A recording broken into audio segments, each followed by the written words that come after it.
Um, yeah, so this sucks, but we'll get through it, and I think we'll still learn a lot.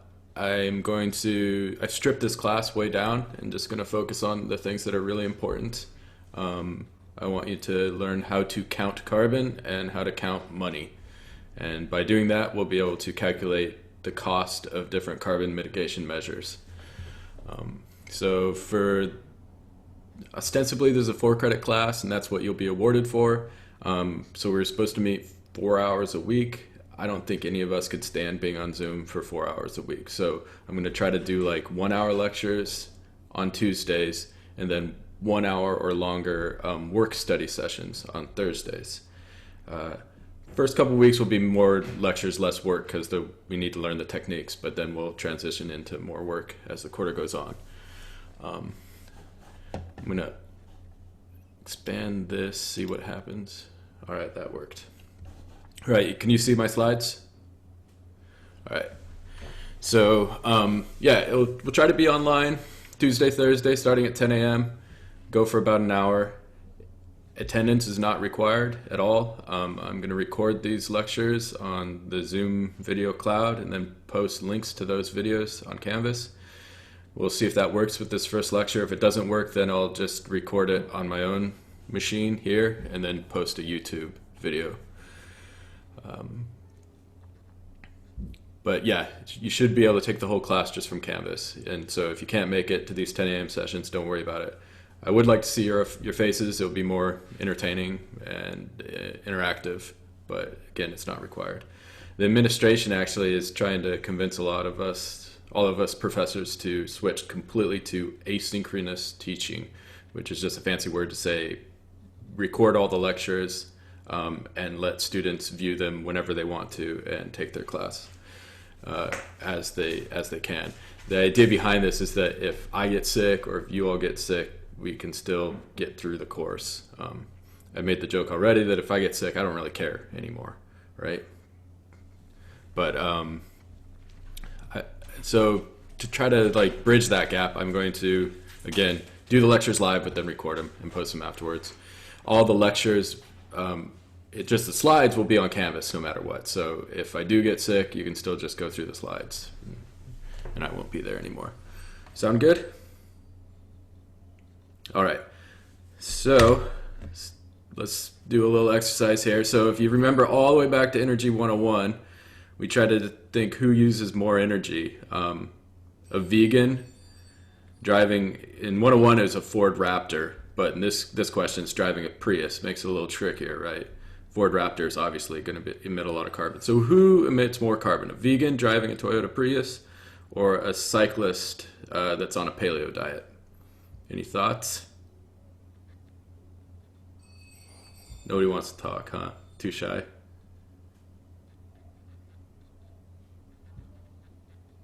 Is there chat happening?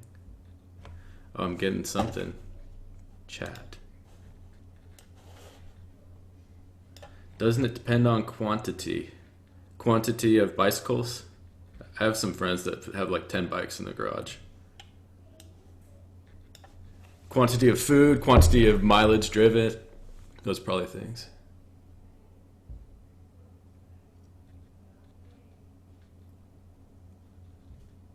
All right. Vegan because making the car. Yeah, interesting. So this is life cycle analysis thinking. So all the energy and carbon that went into building that car.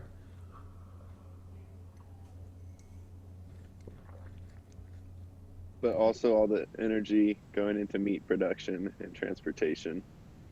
Yeah, and what do cows do that contributes to climate change?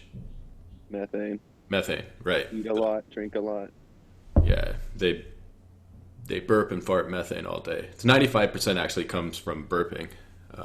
It's just funnier to talk about the other end. So it's kind of a quandary, right? Here's the answer. This study was done by David Keith and his grad student. Now I'm not on the slides anymore. David Keith and his grad student. I actually gave a talk with this question like 5 years ago, and they were in the audience, and then this paper came out like 2 years ago. I was like, hey, you stole my idea. But of course, I was lazy and didn't do it. So that's fine. So we have mode of transportation, and then we have energy consumption and climate impact.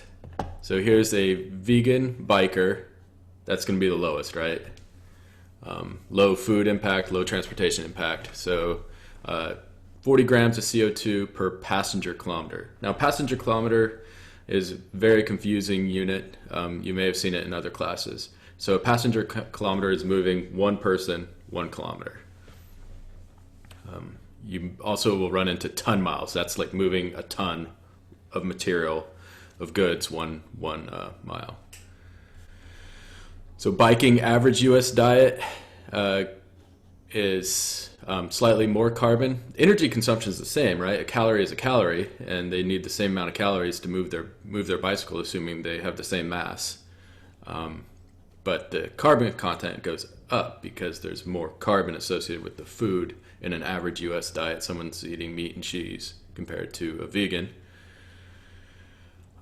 Here's Prius double occupancy. So this will divide the grams of CO2 per passenger kilometer in half, because now there are 2 passengers, right? So the per 2 divides it in half. Here's Prius single occupancy here, so it's 150. That's why it's twice 75. Biker on a paleo diet is 135 grams of carbon per passenger kilometer. So a paleo dieting biker is worse than a carpooling Prius. Pretty interesting. The diet is that big of an impact. I wonder what like pure keto would be. Probably even more than that, right? They're always just living off of like steaks and whiskey, as far as I can tell. And then here's a typical car is worse than the biker, and that's just because a typical car gets half the gas mileage that a Prius. Prius is about 50 miles per gallon. Typical car is like 25 miles per gallon. So what's the point? Our behaviors, our actions, what we eat, how we move changes our carbon footprint. We can drastically reduce carbon by doing some pretty easy behavior changes that don't even really affect quality of life whatsoever. It's just to eat a little less cows, or carpool, or ride a bike. So could make pretty big impact just with a few behavior changes. So this is the sort of analysis we'll be doing in this class. We'll be doing a lot more financial analysis than I'm personally used to, so maybe you all can help me out with these weird economic terms that confuse me. But in general, we're trying to figure out how to reduce carbon and at what cost.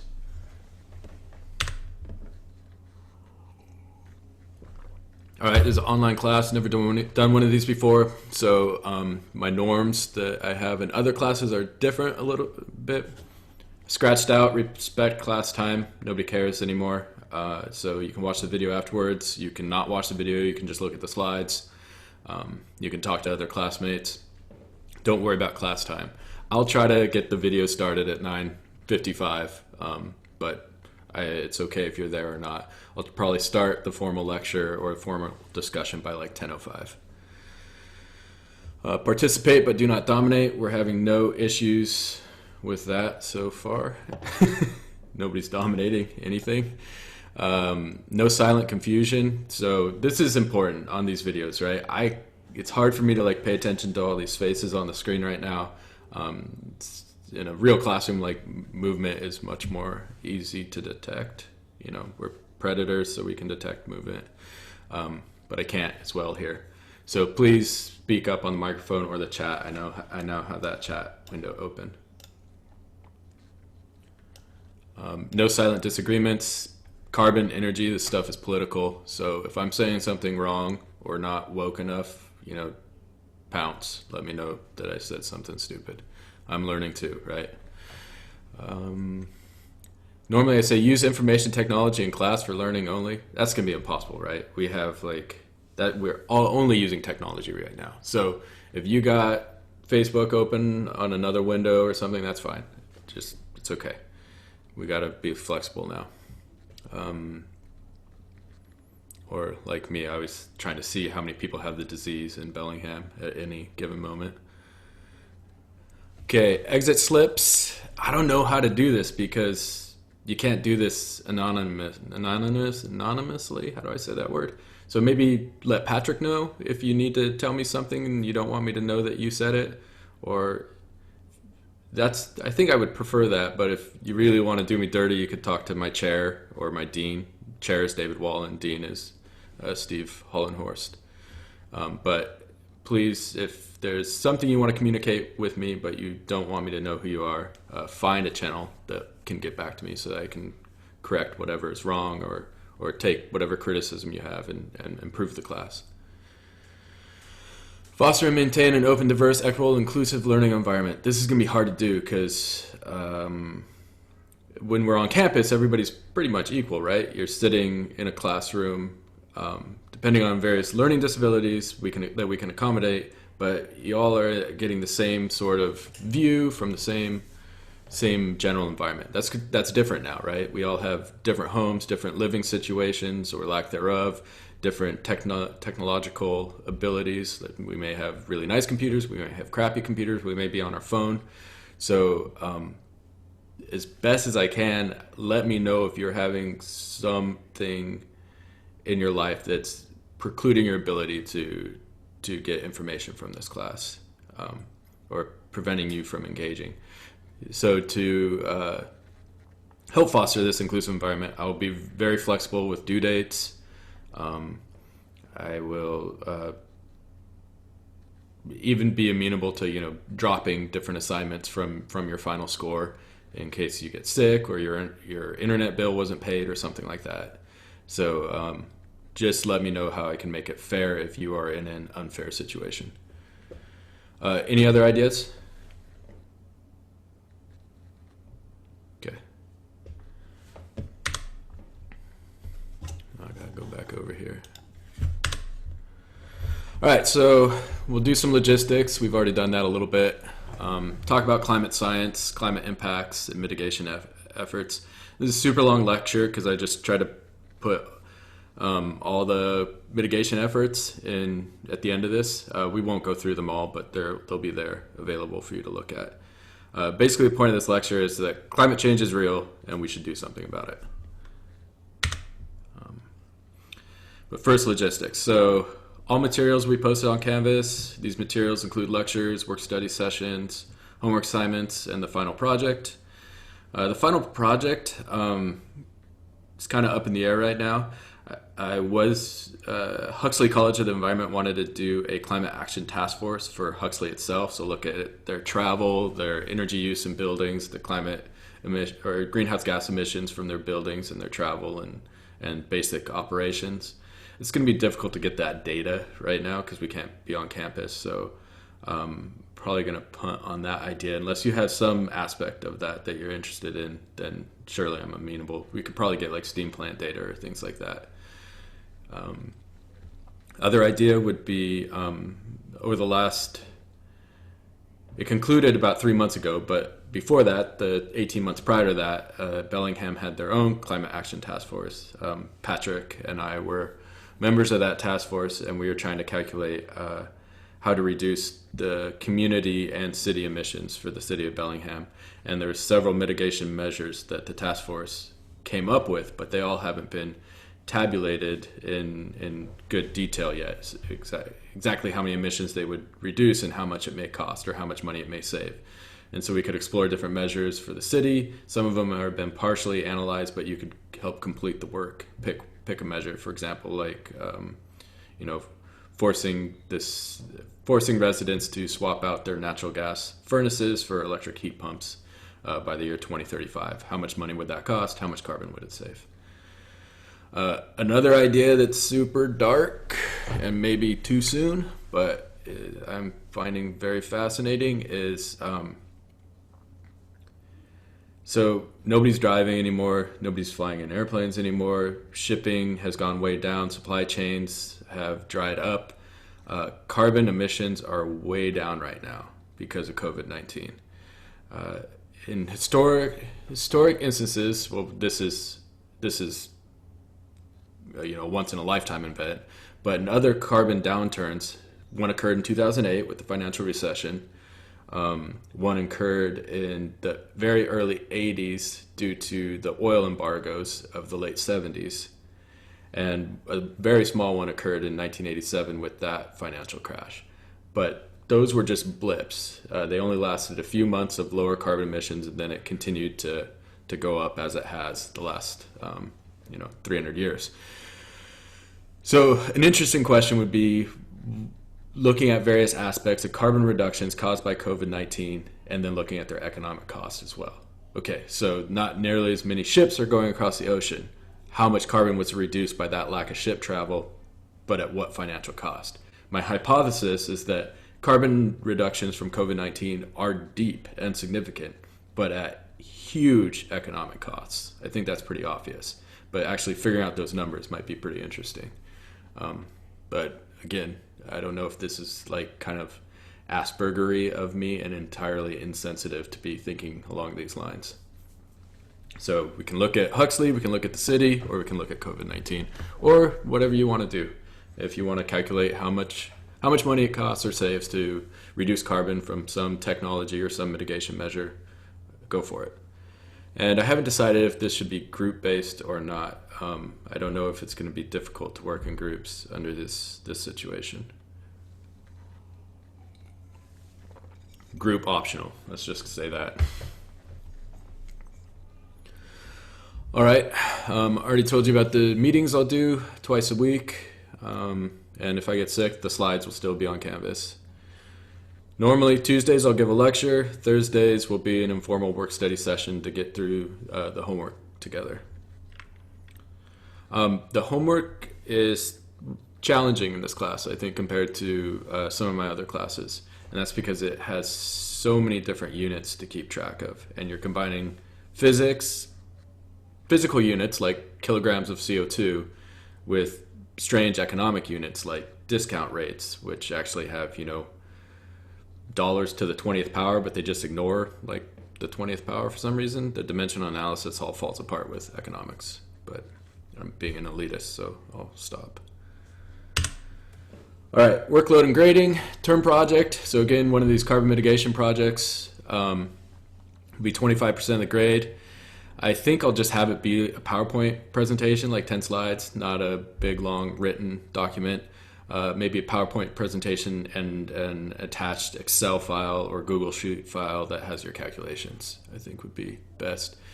I would love it if you could present your work to the class on that last week of school. June 4th or June 6th would be the Tuesday and Thursday. But I understand if people are shy to be on camera on Zoom, or if people are sick. Who knows what the world's going to be like. It changes every 2 weeks right now, so we'll see what happens. But that's my general idea. There'll be 5 assignments due throughout the first 2/3 of the course. Each one of these will be 15% of your grade. I'll drop your lowest one, so if you want to bail on one or you get sick or something, I'll just drop it and take the other 4 assignments and average it to give you the homework portion of your grade.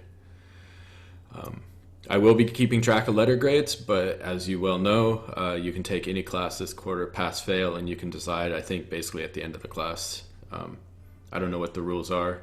I'll just give you a pass, fail, no matter what, if that's what you want. No midterm exam, no final exam. I don't think we need that noise in this quarter right now. Sound good?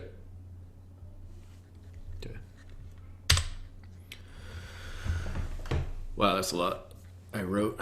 So this course covers a full range of technology options and implementation strategies to reduce greenhouse gas emissions. So we'll be looking at the electricity sector, residential sector, and transportation sectors. We'll introduce the basic concepts behind greenhouse gas emission measurement and management. Explore the main mitigation options for achieving large-scale emission reductions and/or sequestration of carbon dioxide. I'm not going to talk about sequestration. I'm going to explicitly address the links between energy and land use sectors, blah, blah, blah. It'll be basically U.S.-centric, but if we want to explore developing nations and other nations, I'm open to it. I just haven't prepared formal materials along those lines. We will focus first on counting carbon and then the economics and then combining those two, and then the rest of the course will just be a bunch of different examples. So what do I want you to learn? I want you to learn exactly how to count carbon from different emission sources and other greenhouse gases too, like methane and nitrous oxide. I want you to understand the financial mechanism and the economics behind greenhouse gas mitigation. And you'll need algebra, you'll need really good bookkeeping tools. Dimension analysis will be really important, keeping track of your units. But you all know this as energy majors at this point.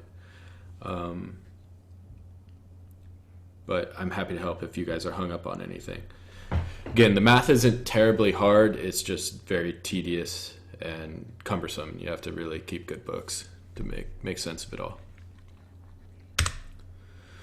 All right, so the units we'll use in this class, I'll try to use standard international units as much as possible, so newtons, kilograms, meters, those sorts of things. Metric tons, which is 1,000 kilograms. Celsius, joules, kilowatt hours. That being said, a lot of the data we have in America comes from the Energy Information Agency and the Environmental Protection Agency, and those are all in American units like BTUs, degrees Fahrenheit, those sorts of things.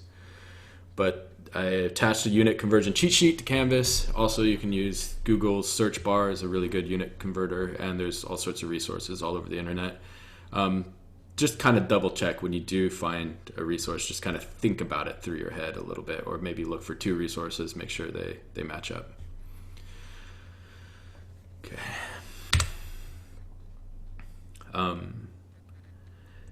Eventually, in the final project of this class, we'll be trying to calculate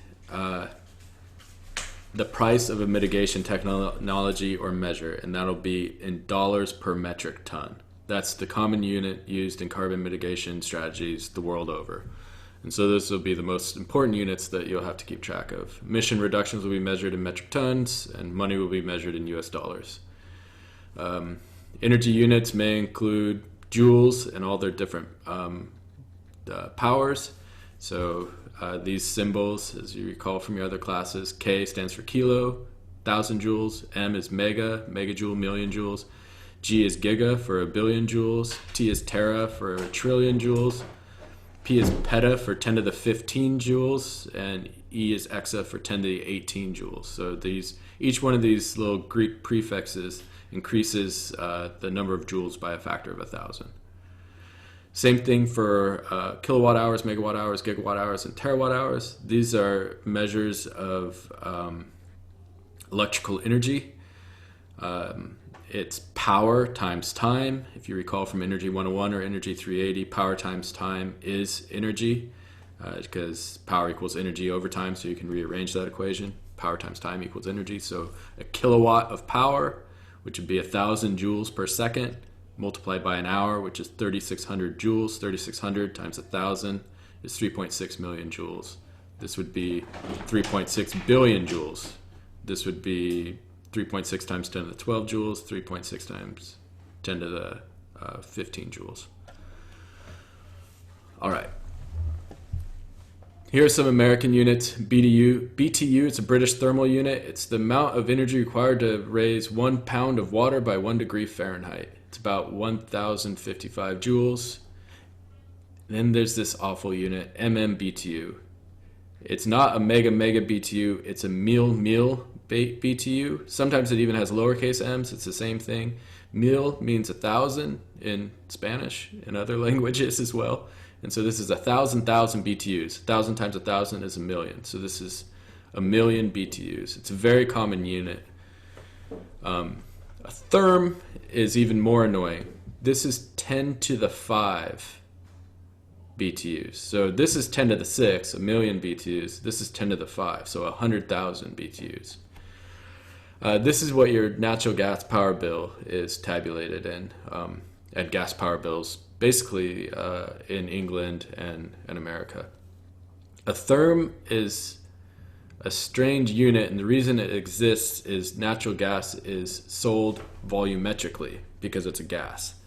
And so gas flows through a valve and it spins a little meter that measures how much gas has flowed through that valve.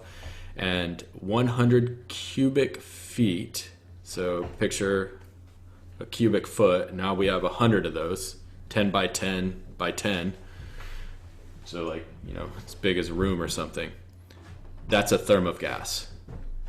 And a therm of gas is about how much gas you need to heat your house each day.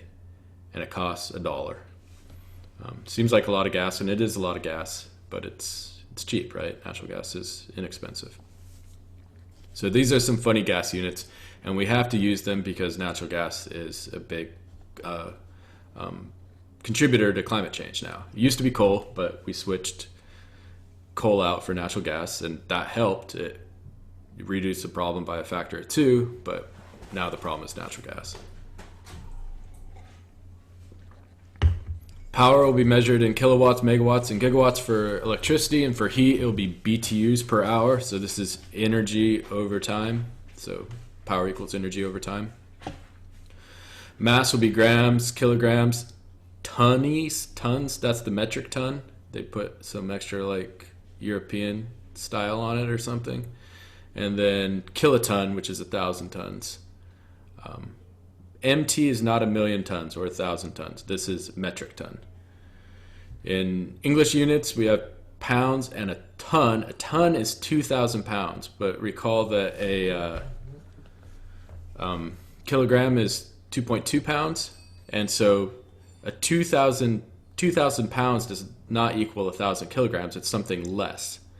So that means that this is slightly less than a metric ton. And so the lay term for it is a short ton because it's a little less. All right, so what else do we have? We have volume will be in gallons of gasoline or diesel. CCF, that's 100 cubic feet. C is like centa, or some Roman word. I don't know. C means 100. This other C means cubic foot. So that's 100 cubic feet. And then in standard international, we'll use cubic meters. Money will just be US dollars. If you want to be more precise, you say US dollars and then the particular year that you're studying, because the value of a US dollar changes in time. It's not a whole lot. It's the most stable currency in the world, but it still does fluctuate a little bit. All right, real quick, energy and work. This is from Energy 101, but I need you, that's the only thing you're supposed to learn from Energy 101, is the difference between energy and power. And so energy is work. It's the capacity to change the environment, right? Energy gives you choice. It allows you to change something around you. That's what energy is. So it's pure work. And so work equals force times distance. The standard international unit for energy or work is a joule, and a joule is 1 Newton meter. So you can do this little analysis and realize that it's equivalent to lifting an apple onto a desk, because an apple weighs 1/10 of a kilogram. You can lift it 1 meter high on Earth's gravitational field, which is about 10. So 0.1 times 10 is 1, and you moved it 1 meter. Force times distance, right? So that's what a joule is. Now you know what work is. Now we have to differentiate between power and energy. Power is a flow of energy over time. So picture energy going through your electrical circuits, or energy flowing through your hot water pipe to a shower, or if you turn on a natural gas burner for your stove, that flame is a flow of energy, right? A flow of heat. So power is just energy over time, energy flowing in time. You can relate energy to power by multiplying it by time. So power times time equals energy. And this little schematic I made hopefully helps visualize that. So power is this flow of energy, and then over time that power will accumulate, and this will be a bucket of energy. All right. Hopefully I've belabored this enough over the last couple of years for you all. Kilowatt hour is 3.6 million joules. It's 1 kilowatt, which is 1,000 joules per second, multiplied by 3,600 seconds. That's how many seconds there are in an hour. So a kilowatt hour is 1 kilowatt of power flowing over the course of an hour's worth of time. Sounds like a lot of energy. It'd be, lifting that apple 3.6 million times. And it is a lot of energy. It's just we're so fat in energy that it only costs us 9 cents here in Bellingham. My house, I'm a Nazi. I'm not supposed to use that word. I'm a fascist about energy use in my house. And so I use about 10 kilowatt hours per day. And it mainly is all associated with, what's the biggest thing? Router and computer, because they're usually always on. And then lighting's pretty low. I'm trying to think what my biggest load is. Dryer, clothes dryer is a big thing. Washing machine is a big thing. And dishwasher. And that's about it. All right. So the IPCC, the Intergovernmental Panel for Climate Change, is this worldwide organization mainly supported by the G8 nations, the OECD nations, and scientists from all over, about 150 scientists, convene about once every 5 years or so to study the science behind climate change. That's what this first video intro is. The impacts of climate change, so how it will affect the planet and civilization. So that's the second video. And then finally, they write a report on mitigation strategies or adaptation strategies. And that's this third video. I'm not going to play these videos, but they're available to you if you want to watch them. So this is from the Assessment Report 5, which came out a long time ago now, back in I think 2014 or 2015. So we're well due for the next assessment report, and that's supposed to start coming out next year. It will be completely out by 2022. Climate change is a science. In Energy 101, I make a case for what science actually means, and my favorite description of science is from Richard Feynman, physicist from last century. He says, science is done this way. You make a guess, and so for climate change is the Earth's surface is warming due to CO2. That's the guess. And then you compute the consequences of that guess. And so you can measure CO2 and measure temperature. That's the most straightforward way of computing the consequences of this guess. They've done much more sophisticated things, like you can simply measure the ability for CO2 to absorb and emit infrared radiation. That's been well studied for at least 200 years.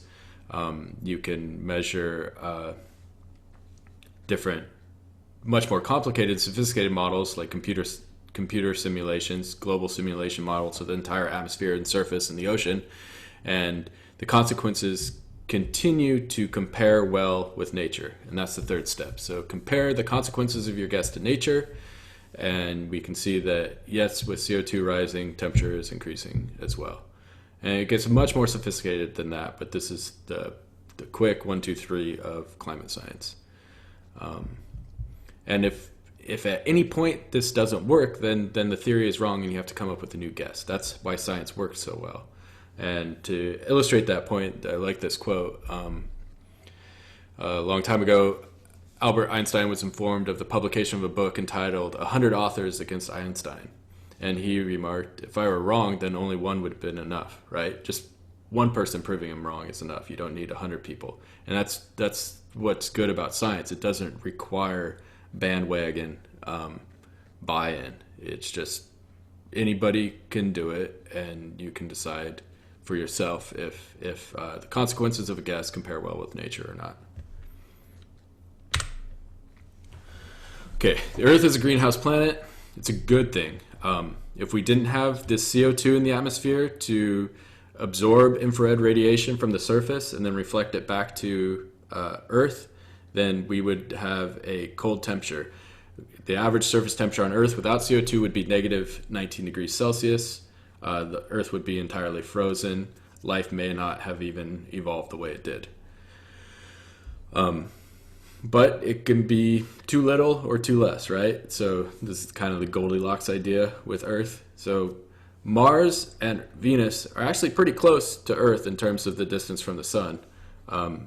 Venus is only about 0.7 distance from the sun that we are, so very close together, and Mars is about 0.5 further than we are. So we're all in the same neighborhood. We're all in the quote habitable zone. These are places where liquid water could potentially exist. But Mars was a lot smaller, didn't have enough gravity, so it didn't attract a big, plentiful atmosphere, and so it doesn't have very much CO2. It actually has about 100 to 1,000x less CO2 than we have, and so it's much colder surface, negative 63 degrees Celsius. Venus has the opposite problem. Venus is so shiny and white from these sulfur dioxide clouds that even though it's a little closer to the sun, it actually absorbs only about 1/10 of the radiation that we do. Most of the sunlight that hits Venus just bounces off the clouds. So why the hell did its surface get so hot? Its surface got so hot because it has about 100 times more CO2 than we do. And so it's a big, thick blanket. So the radiation that does get through the clouds of Venus hit the surface and then bounce back up and hit the clouds, but then it can't really escape. And so it just keeps on bouncing back and forth and gets trapped in there. And it's not until it can slowly diffuse, the actual particles of CO2 diffuse, and the conduction of heat from those particles gets to the upper atmosphere of Venus that it actually can release that heat. Point of all this is that climate science works on other planets too. It's not just a hoax here on Earth, it's a hoax on Venus and Mars too. So let's focus on Mars a little bit here. Earth. Our planet, right? Yeah. So here is the radiation balance, the energy balance. Radiation is just a word for light energy. So we have 342 watts per meter squared hitting the planet on average. The actual solar constant, so what's the power of radiation at 1 astronomical unit where Earth is? That's like 1,380 something. But the Earth is a sphere, and so the area of a sphere is 4 pi squared, and the area of just one of a disk, and that's what's actually absorbing the radiation, is just pi r squared. And so you divide that number by 4, and so when the sun is actually hitting the Earth, you only get 342 watts per meter squared, or average over the entire surface. And that's why there's that discrepancy between this number and the solar constants. Okay, so 342 watts per meter squared come in. 77 of those watts bounce off clouds, white, shiny clouds.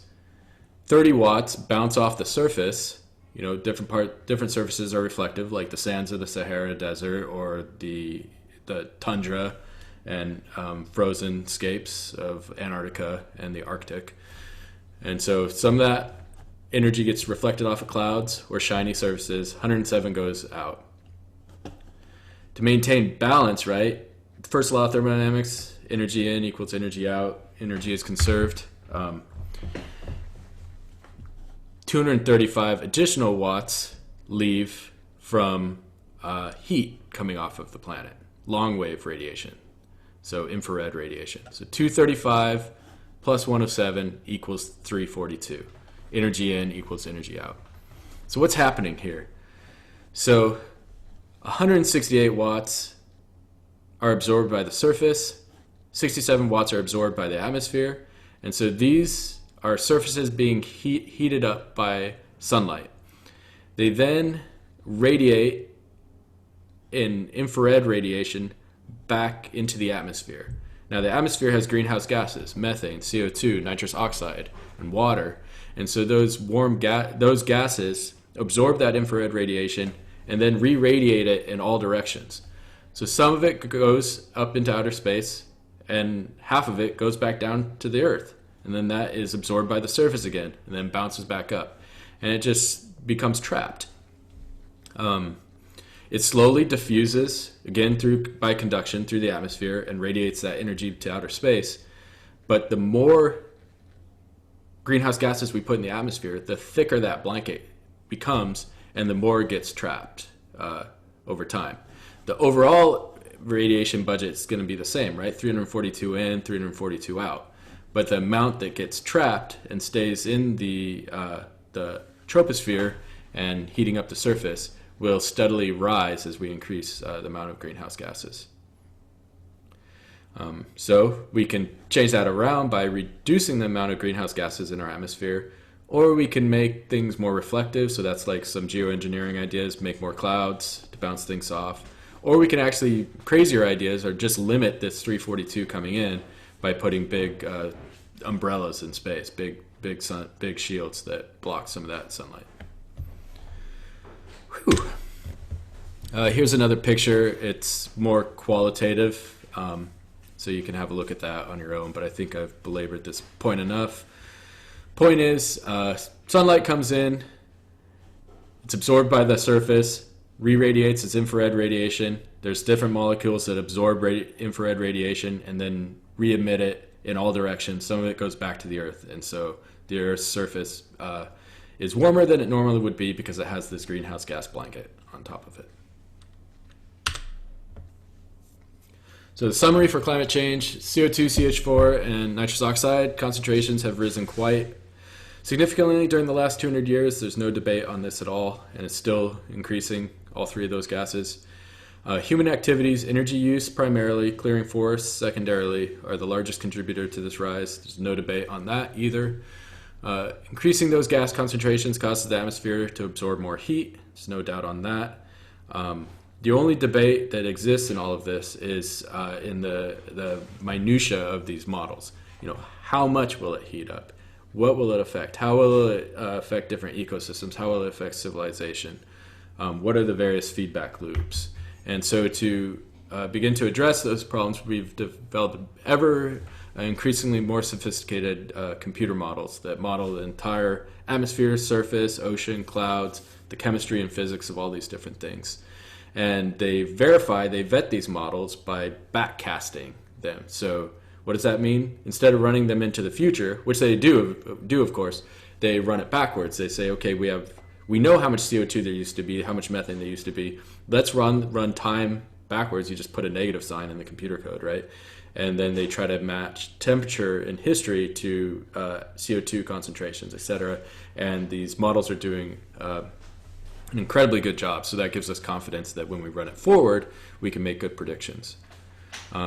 It's getting worse, and the dark humor, the dark joke refrain is faster than expected.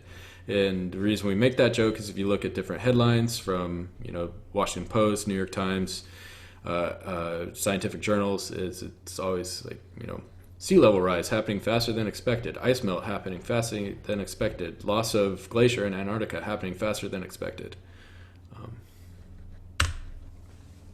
Here's a picture from a paper that I attached on Canvas that looks at some of the history of climate science, looking at different gains in sophistication for these different climate models. So back in the 70s, we were just modeling CO2 and the removal of CO2 due to rain and weathering.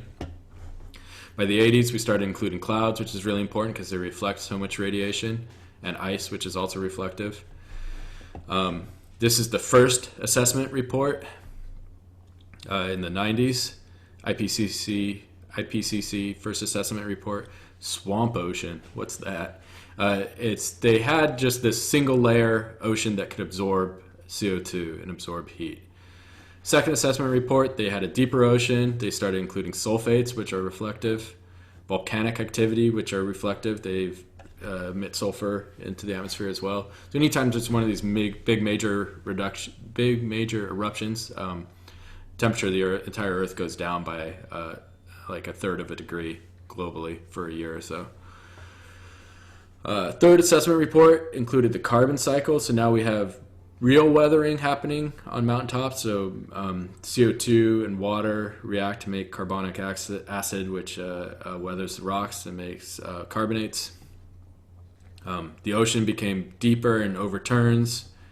Different aerosols that either absorb or reflect radiation are beginning to be included. Assessment report 4 includes a bunch of chemical mechanisms.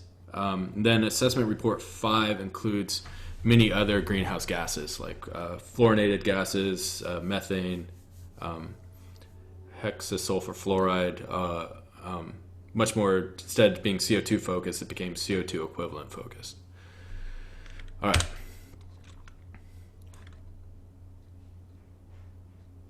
So the sources of CO2 and greenhouse gases are energy use and land use change, and the sinks are the atmosphere, the biosphere, and the ocean. And the partitions are as such.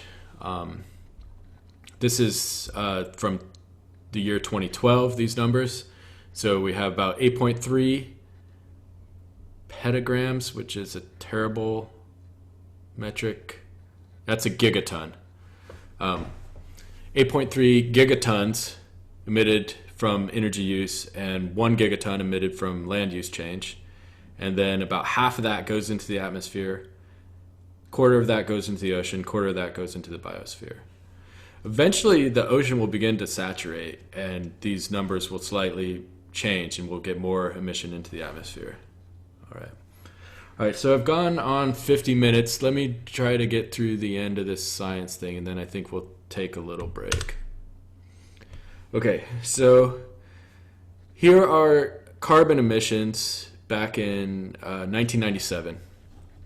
We have 6 black arrows are human caused, and white arrows are nature.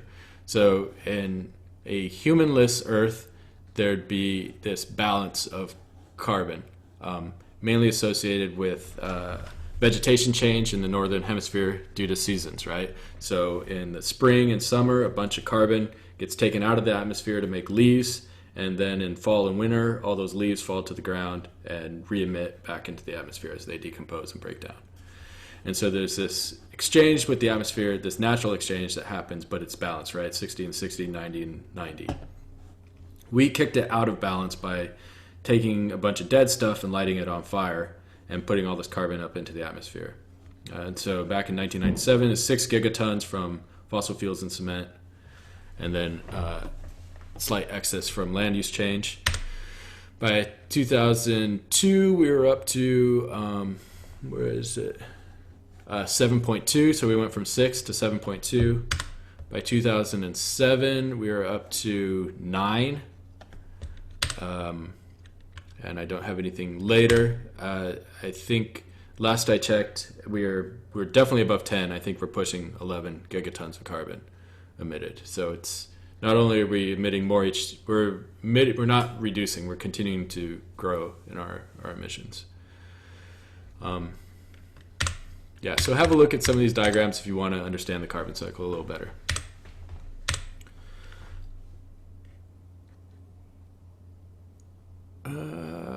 Let's not do this. This is long-term climate change. So the Earth does have a climate that changes over time due to so-called Milankovitch cycles. Milankovitch was a Russian scientist that studied celestial mechanics. So how does the Earth orbit the sun and interact gravitationally with other planets? And the eccentricity, so that's the shape of the orbit, changes very slightly. This is due to tidal tugs by Jupiter every once in a while, kind of changing the way the Earth travels around the sun. Obliquity changes every once in a while. Obliquity is the tilt of the Earth. It's very, very constant. It's all around 23.5-ish, right? And it just fluctuates ever so slightly, and that's just a slight ringing effect that happened after the moon forming impact. And the reason why our obliquity is so stable is because we have that moon. It's like a pontoon keeping us steady. Mars's obliquity, for example, changes by like 15 degrees all over the place. Axial precession.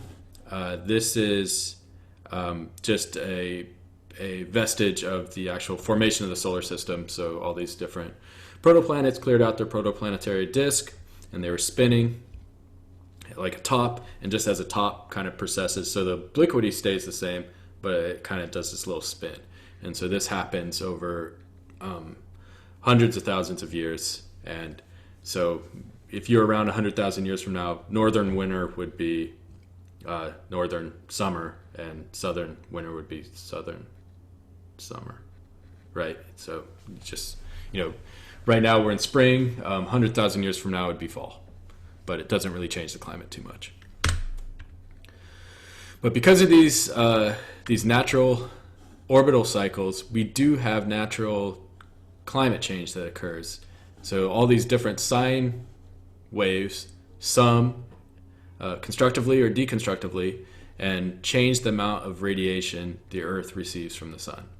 And so that will lead to slight temperature anomalies over the last several million years. And you can see that on that chart here. I'm not going to belabor this too much. You can look at over that same amount of time, so millions of years, this is the last million years, you can look at concentrations of different greenhouse gases, and they fluctuate too, mainly due to the melting permafrost, right? In slightly warmer periods, we have less ice cover. That releases more CO2 and methane. Plant biosphere presence changes slightly as well. My God. And so these things like temperature, land ice, sea ice, presence of greenhouse gases are all fluctuating in this synchronous dance associated with these long-term orbital cycles. And you can piece this out on your own. I'm not going to go through it. Sorry. It looks like a pile of dog's breakfast or something to me. Okay. So now zooming in on the last 50,000 years. So that was the last million years. You can look at the concentration of CO2. And as we came out of the Ice Age, the CO2 emissions went up. And that's because permafrost was removed from lower regions, lower latitudes, like like we used to be covered with glaciers here. And so those glaciers receded, and there's more biosphere activity and more CO2. And so there's this rise of CO2 from like 200 or so to 280-ish as we climbed out of the Ice Age. And then this is when modern humans entered the scene, and we were hunter-gatherers back here, agriculturalists here, and CO2 emissions were relatively constant, and the human population was in a few millions. And then we discovered coal 300 years ago, and the amount of CO2 is now up to, I think, 418 parts per million last time I checked. It peaks around late April, because that's when the most vegetation in the northern hemisphere has decayed. And not just now, the trees, you can see them starting to pull CO2 and make new leaves.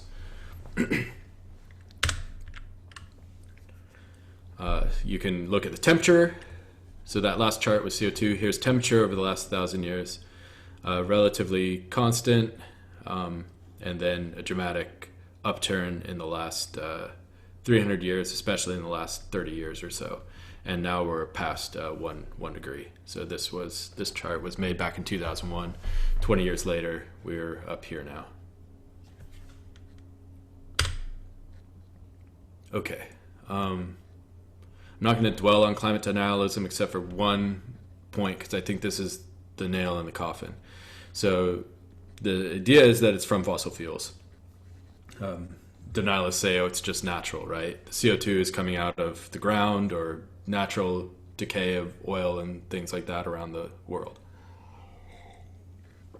And so this model shows observations in black, natural variations in temperature due to mainly volcanic activity releasing sulfur dioxide into the atmosphere. And then if you include CO2 from the burning of fossil fuels, then you get this red line, which is much better matched to observation than this one. So, just like that 1, 2, 3 science of Richard Feynman, here's a guess. It doesn't have anything to do with fossil fuels, and this is, you compute the consequences, you get this line. The other guess is it does have to do with fossil fuels. You compute the consequences, you can get the red line. Compare them to nature. The red line compares with nature much better. Second argument that is from fossil fuels is you can look at the CO2 emissions of CO2 from burning fossil fuels. That's in this blue line here. And then you can look at atmospheric concentrations of CO2 in the red line. And they're marching in unison. They're not exactly on top of each other. And that's because the emissions are being absorbed by the ocean and the biosphere, not just the atmosphere, from that chart a few slides back. This is my favorite argument, that it's from CO2, and you can look at the isotopes of carbon. You may have heard me talk about this in other classes, but carbon comes in 3 different masses: carbon-12, carbon-13, carbon-14. It has to do with how many neutrons the atom has. What makes carbon is it has 6 protons. Most carbon has 12 neutrons, so it has an atomic mass of 12, but there's heavier carbon with 7 neutrons, so that's carbon-13, and even heavier carbon with more neutrons, so that's carbon-14. That kind of comes from setting off nuclear bombs. It's not recommended. So carbon-13, though, does occur naturally, and you can measure the concentration of carbon-13 over time, and it's gone down over time. Why is that the case? Well, life is lazy. You know that personally. And life, grasses, and other plants preferentially build their cells out of carbon-12. They get the carbon out of the atmosphere, they get the CO2 out of the atmosphere, and they grab CO2s that are slightly less heavy, just by 1 atomic mass unit, from carbon-13 to carbon-12, because it's easier for it to perform the physics and chemistry of life on that lighter carbon. And so it builds itself out of slightly lighter carbon. Animals that eat that grass are lazy in the same way. They will build their own cells out of preferentially slightly lighter carbon. So they take that already distilled carbon that the plant has distilled and distill it even further towards carbon-12. You can pluck someone's hair and measure its carbon-12 to carbon-13 ratio and determine how much of a meat eater they are. So someone that lives off of like a keto diet person would have very light carbon, right? They would be almost all carbon-12. And a pure vegan would probably have more enriched carbon-13 to carbon-12. It's kind of an interesting aside. So anyways, oil, gas, it's made out of dead stuff, right? Dead life. And so it is enriched in carbon-12.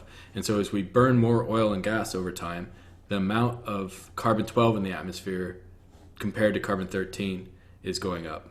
So the ratio of 13 to 12 is going down. So this is like the definitive proof that the carbon emissions in the atmosphere are related to burning fossil fuels, because we're burning dead stuff that is preferentially enriched in carbon-12. Pretty cool. I think this is the most convincing argument there is. Oil companies, I was mad at them, I guess, a couple weeks ago when I made this slide. You can read this Narcissist Creed on your own. All right, so here's some interesting links about effects of climate change. This New York Times article is really good. Looks at how 1.5 C temperature increase will affect the planet. Arctic death spiral is really depressing. It shows the loss of sea ice over the last 30 years. Tier Zoo meta impacts is super silly. It's the video game nerd talking about which species of animals will perform better or worse with what he calls the climate change patch upgrade. I don't think it's an upgrade, but and then Greenland is melting is a really nice documentative journalism on climate science in Greenland, and there's lots of other different visualization and interesting links. Okay, you guys need a break? I'm gonna take a break. I'll see you in like 5 minutes. This first lecture will be the longest.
You guys don't talk amongst yourselves or anything.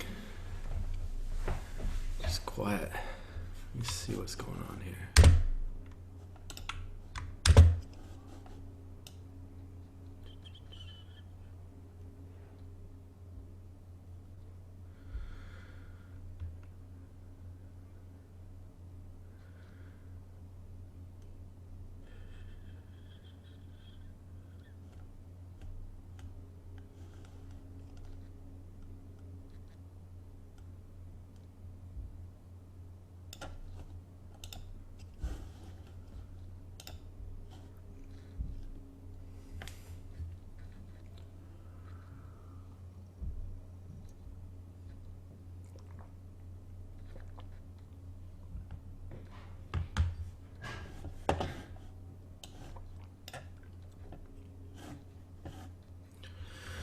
All right, let's get back to it.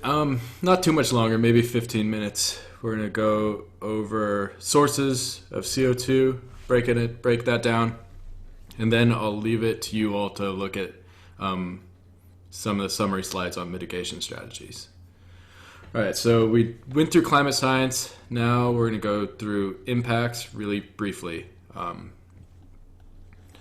So here is temperature change over time. This was measured up to 2013 when the last report came out, or this is AR4. No, this is AR5 that came out here. So it's been a long time since the last report. And then there's several different global circulation models which try to measure the change in temperature with elevated CO2 over time. So these are different universities and governments around the world that have these different models. And we're at like 1.1 right now. So this is 2020, 1.1. So we're kind of in the worst case scenario range, or at least the 25th percentile. So the whole like faster than expected thing is going on. So what are the consequences of these elevated temperatures? Well, storms are just distributed structures, right? They're thermodynamic engines. Engines run off of a cold reservoir and a hot reservoir. If you make the gradient in temperature bigger in an engine, it becomes more powerful.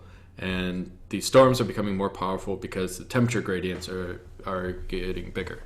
So, right now I think Vanuatu and Fiji and Tonga are being devastated by a Category 5 hurricane.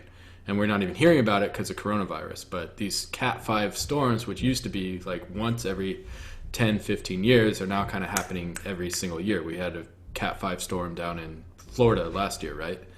Or last summer. So storm intensity will increase. Rain will become flashier. That means it'll rain harder for shorter periods of time, which isn't very useful because it just causes erosion and runoff, and all that water runs straight to the ocean rather than slowly percolating into the ground. So this may frustrate groundwater reserves and cause increased droughts. Huge human welfare issues. So this is Mumbai, India. This is a very low-lying city, and so with sea change, sea level rise, there'll be a lot of climate refugees, again due to drought and sea level rise, and things like resource competition, resource scarcity will likely increase as well. Ocean acidification, this is a really scary one.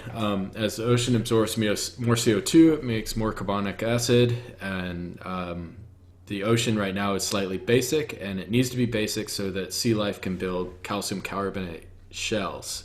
And if it becomes acidic, then sea life can no longer build shells anymore. And these small phytoplankton and shellfish are the base of the, at least the carnivore food chain. And so there could be complete collapse of ocean ecosystems if the ocean becomes too acidic. There's a really good article in the New Yorker like 5 years ago called The Rise of the Ooze. And it's this horrific idea that if the oceans become acidic, the only thing that will live in the ocean really will be jellyfish and algae.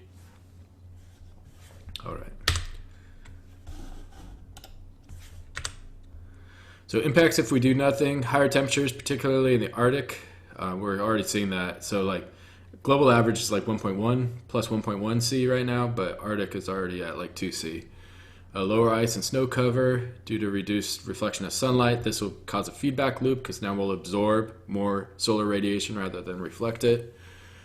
Shift in regional rainfall and snowfall patterns leading to prolonged drought, increased wildfires. We're certainly experiencing that up here in the Pacific Northwest and in California, and Australia was entirely on fire back in January. We forget because that was like a long time ago after Corona. But yeah, 2020 has been just sucking the entire time, and it started off with wildfires in Australia. Sea level rise we talked about, storm frequency we talked about, significant negative economic impacts as people have to adjust to these different things. Geopolitical instability, this happens when people don't have access to resources, and climate change will definitely cause resource scarcity.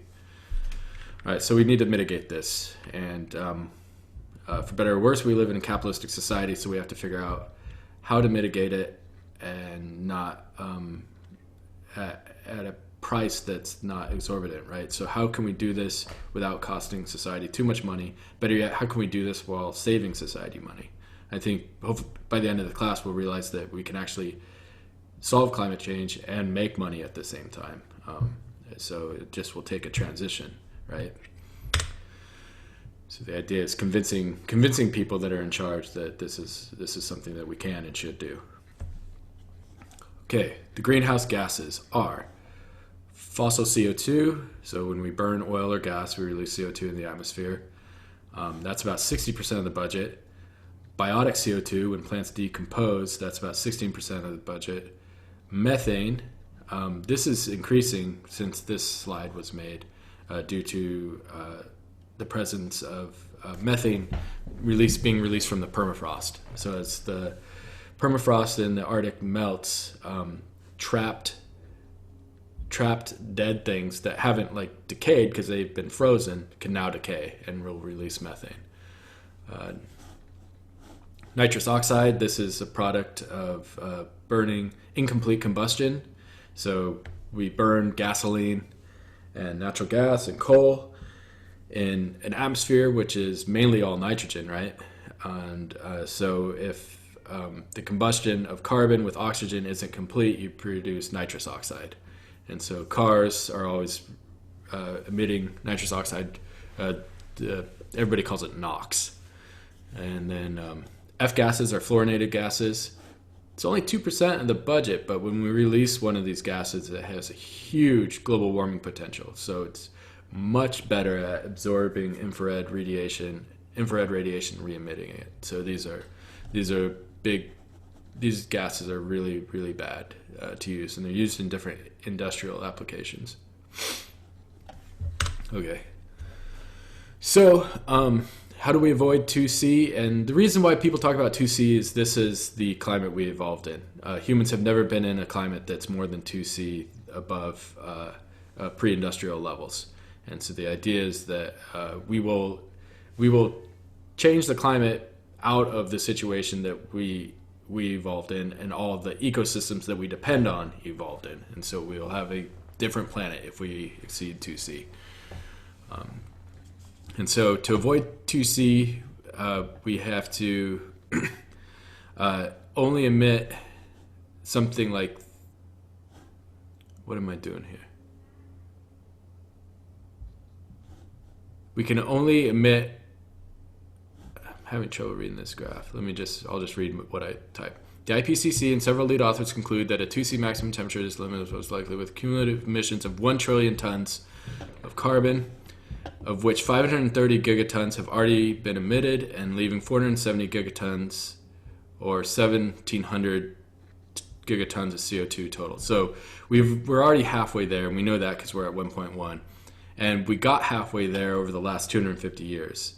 The problem is the rate at which we're emitting will probably reach the other half of that journey by like 2030 or something, 2045.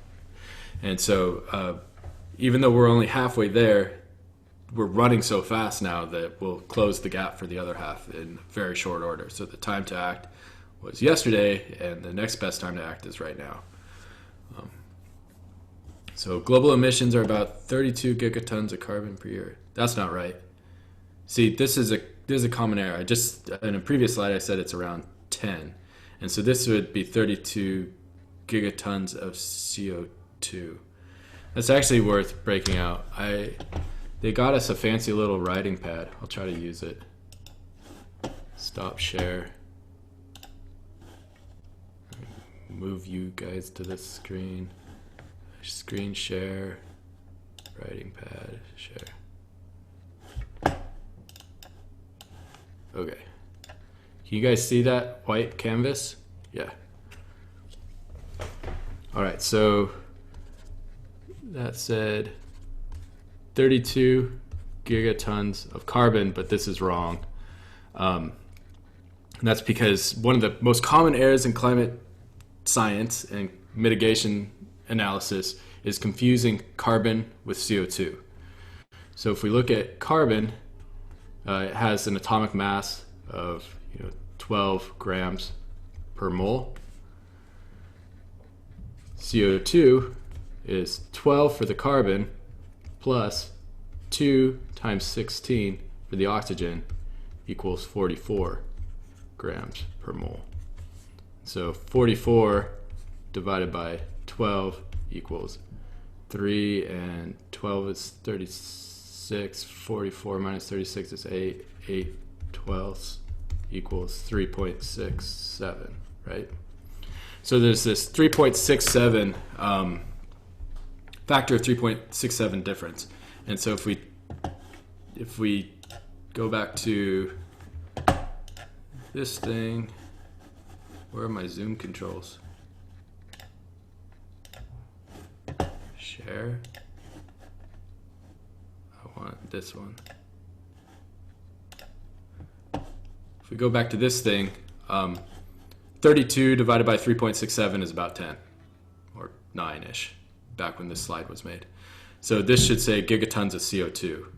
And so that's an important thing to note, is there's this 3.67 factor difference between carbon and CO2. All scientists report CO2 because that's the actual thing in the atmosphere. Most oil companies report carbon because they make their numbers look 3.67 times less big. So just be wary of that. All right, you guys still see those slides okay? Cool.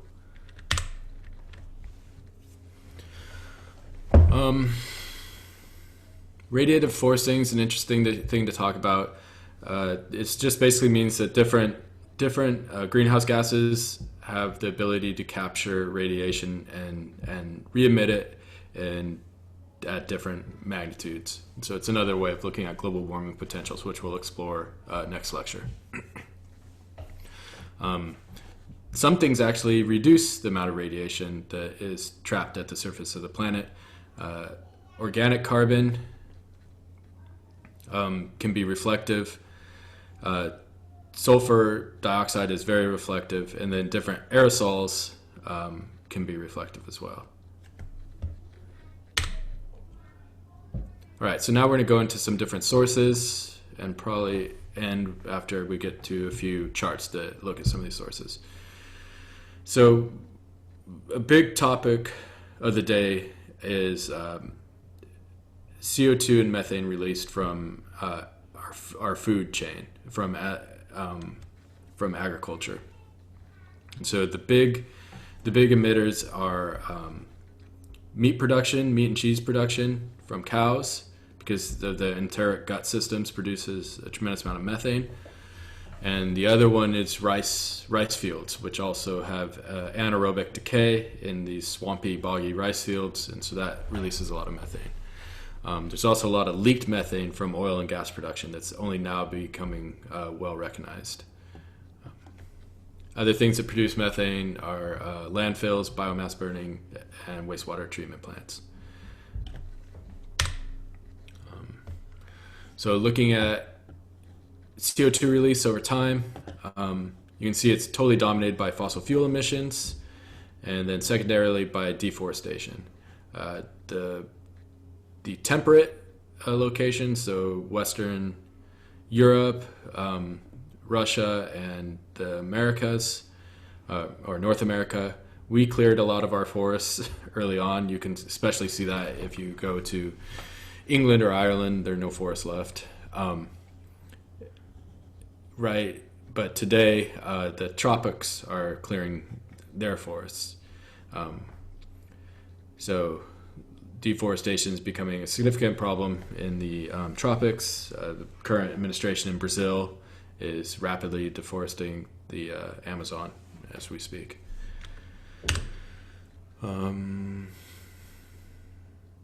Just some numbers for tropical deforestation. Okay, this is one of the charts I wanted to get to. So this is breakdown of global greenhouse gas emissions by sector on this chart. So you can see energy sectors, production and conversion, fugitive emissions, flaring, and then these others. So the energy sector itself is this huge amount of emissions, mainly associated with production of electricity, right?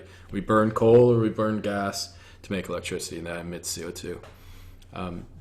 Next biggest sector is industry. Industry is usually making heat. So they use heat to make different chemicals, pharmaceuticals, or they burn fossil fuels directly to spin machines and motors and engines. And so industry is the other big emitter. Transportation, plane, trains, and automobiles. The largest of these is the shipping industry.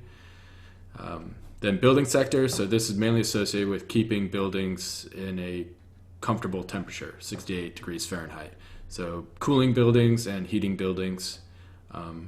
Heating buildings with natural gas is where a lot of these emissions are coming from.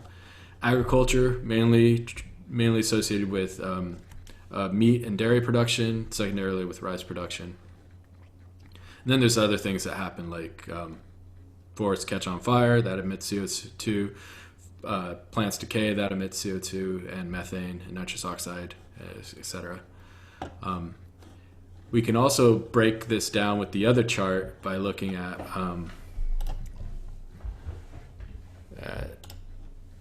what gases are being emitted. And so 76%, this big chunk, is all CO2. And then the next biggest chunk is methane here, and then nitrous oxide, and then some fluorinated gases, F gases there. And so this is cool to look at because this is your map of attack, right? So you can start to look at these different things and say, okay, I want to reduce global warming. Here are my different options. I can make inroads in the building sector, the transportation sector.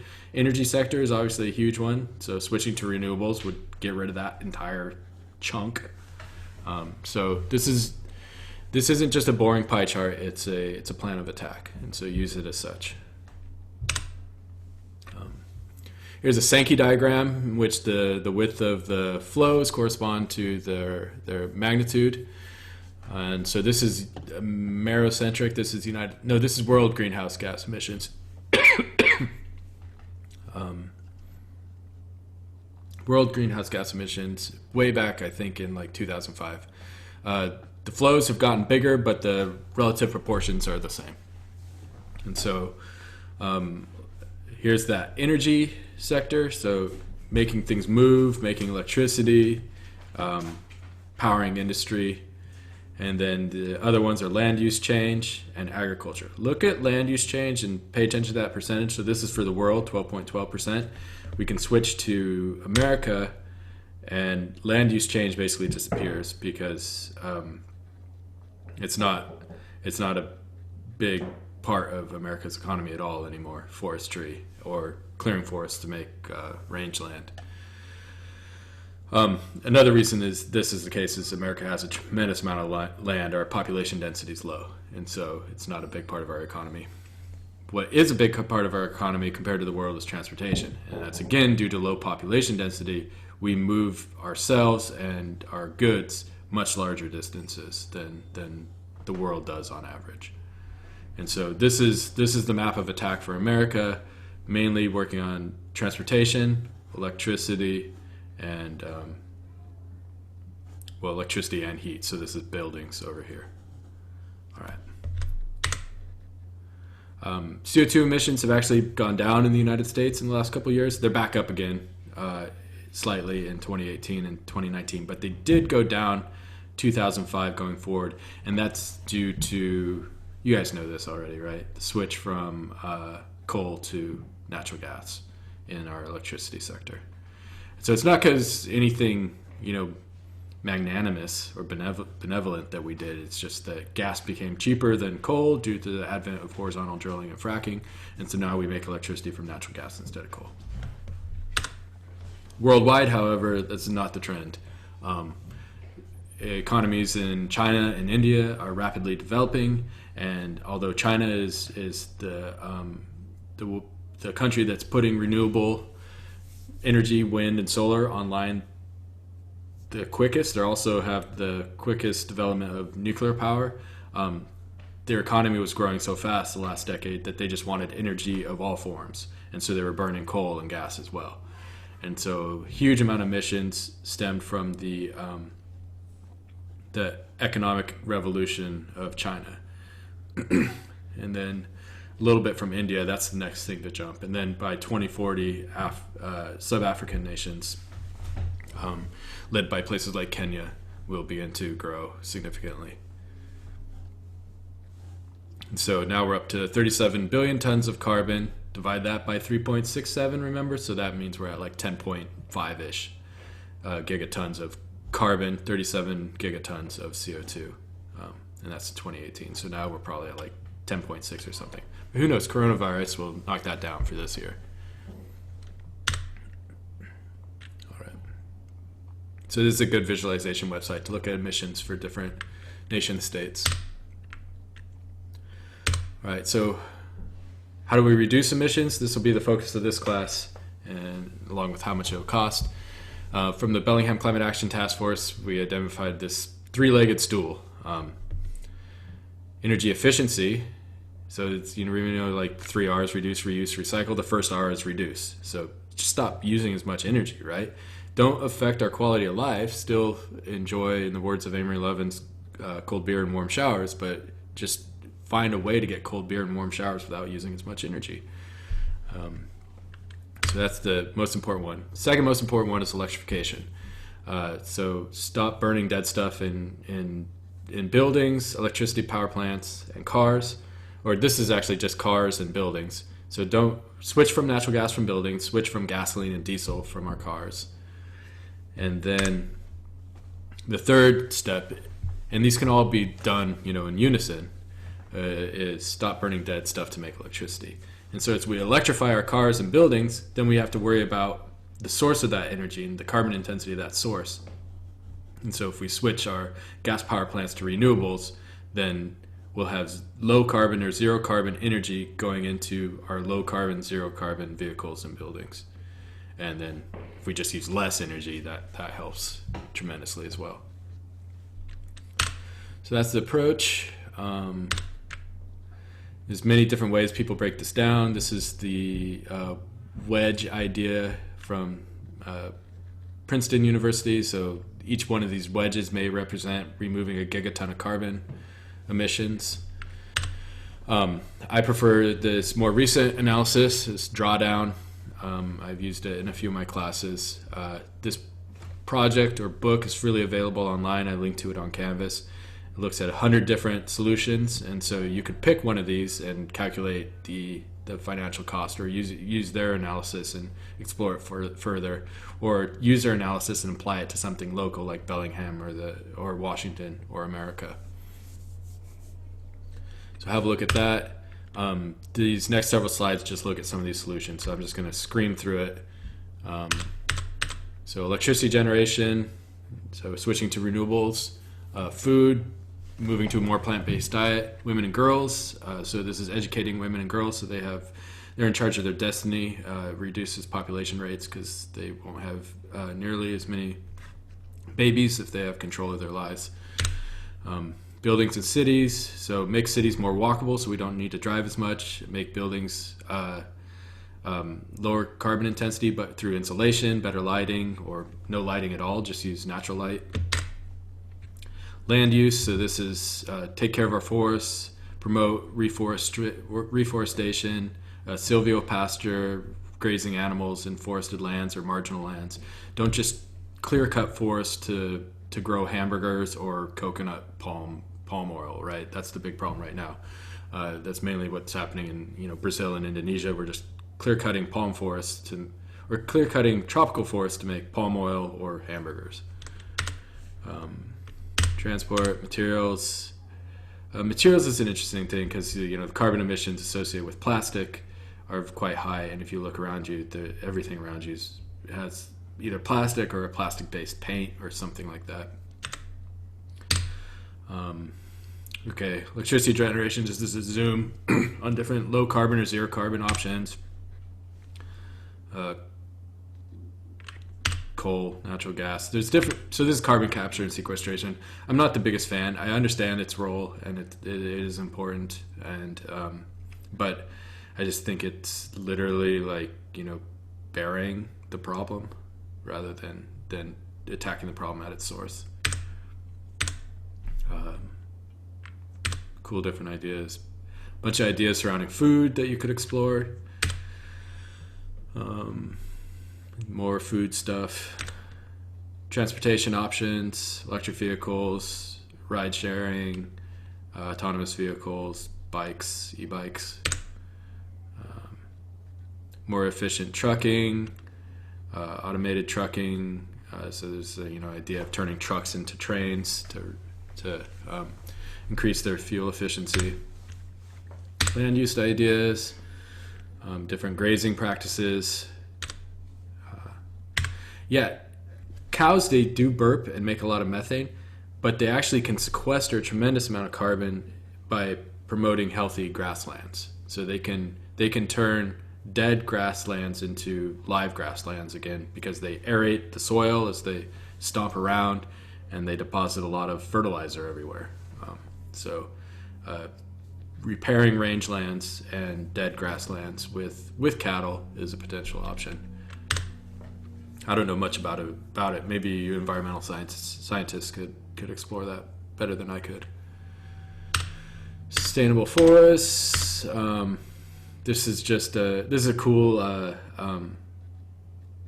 GIS LiDAR experiment where they're looking at the amount of carbon sequestered based on different forest ages. And so the forests from about 10 to 30 years old, they sequester the most carbon most rapidly. So they're good at pulling carbon out of the atmosphere.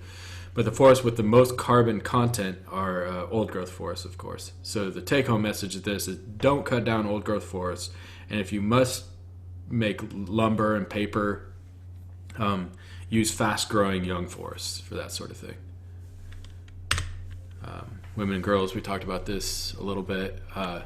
Women smallholders, so not only if they're in charge of their families, it's good for lowering population and carbon emissions. If they're in charge of their finances, they make better financial decisions that lower carbon emissions. Buildings and cities, efficiency is a big one. Here's some fancy like zero emission buildings, NREL laboratory, etc. More efficient computation and fabrication, more efficient lower carbon materials. And then finally in drawdown, there's these coming attractions, which are different technologies or behavior changes that would drastically reduce carbon emissions, but they're just not available yet. So like a cow walks to the beach, is feeding cows seaweed can reduce the methane production in their stomachs. Problem with this is that seaweed feed is really expensive, and if you're a dairy farmer, you already have cost concerns. Artificial leaf, that's like trying to make a solar panel by mimicking the mechanisms in chlorophyll or photosynthesis. That's what it's called. Try to get rocks to break down more quickly to increase carbon. So these are things that would be difficult to calculate, not only their potential to mitigate carbon, but also how much they might cost. But they're out there if you want to explore them. All right, I think that's enough for today. Feedback from you guys. You can leave something in chat or you can tell me directly. Everything you need is on Canvas. The first homework's there. You're welcome to work together if you can. Otherwise, we'll have these study sessions where we work on it together. To do the first homework, you'll be able to start calculating some of the carbon, I think, but the financial stuff, you'll have to wait for another lecture or two. Did this work out okay today? Yeah. Cool. All right. I'm going to take a break. I feel like I'm going to sound like I have COVID if I start coughing a bunch from talking forever. Hey, Charlie. Yeah. Will this PowerPoint be on Canvas? Yeah, it should be. I think it's as a PDF. Okay. Yeah. Yeah. The lectures all start with a number, so this will be 01 something. How does the canvas look okay to most of you? I put it in student view every once in a while to see what's going on. Yeah, this lecture will be up there. The next two lectures will be the most important for your homework. So lecture 2 will be looking at how to count carbon, and lecture 3 will be looking at how to count money. All right, I think we'll make this work. Something happened in chat. When is the first homework due?